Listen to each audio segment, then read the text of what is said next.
I'm here to talk to you today about instructional strategies for implementation of adult literacy intervention. We found through research that there are 6 important areas to consider when implementing adult intervention for literacy.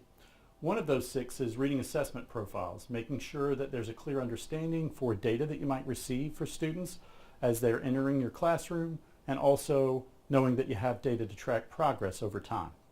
The second is really looking at communication across all stakeholders in your setting, making sure that teachers have good communication across themselves as well as with directors and other administrators in that site. Another one of the strategies is making sure that there's a good process for ensuring that you're using instructional materials and methods that are evidence-based. Another one of the areas to consider is making sure that your intervention environment is a safe and healthy environment that works well for your intervention setting. Another one of the intervention areas to consider is looking at making sure that teachers receive training and support across their day. And the last area to consider is ensuring that our instruction is of the correct duration and intensity, and that our students have the right amount of time and the group size is effective for intervention.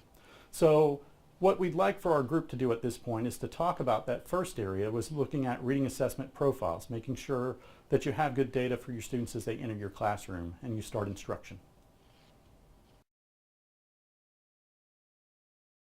All right, so now I want you guys to have a conversation a little bit about reading assessment profiles. Do you mind starting? Sure.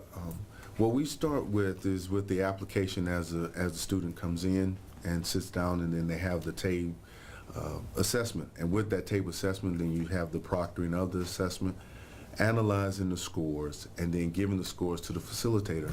And then from that point, the facilitator takes over for that point. As a facilitator, once the student has tested, as a facilitator, we receive a package that contains the TABE score, the student application, and we also have them complete provide some information to us. One of the questions we always ask is about their career aspirations. Okay, so then we have the TABE score, which has a breakdown of all the scores for language, math, and reading.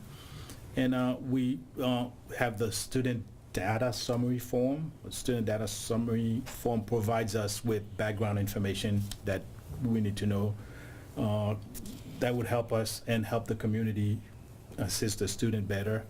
And we also have the conversation log for any additional information that the student may provide us. That in turn will go to the teacher, and we have a file that goes to the classroom, and we also keep a master file with that we continue to add any additional information that they may have. Excellent. Mm-hmm. Thanks. Yeah. And in the English as a second language department, we use a lot of the same techniques. However, CASA's test is our big end-all be-all when it comes to student assessment. Also, whenever our students come in for the first time, we do an intake interview, which also includes a writing sample. So it's a great snapshot of where the student is right when they come in to see us.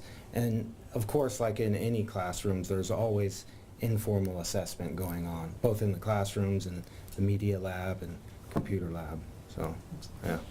As an instructor, I give a reading inventory at the beginning of each semester where they're writing their likes, their learning styles, some of their interests, but then they're also providing all of that in writing so that I can get a writing sample like you mentioned, Yeah. while I also learn some things about them.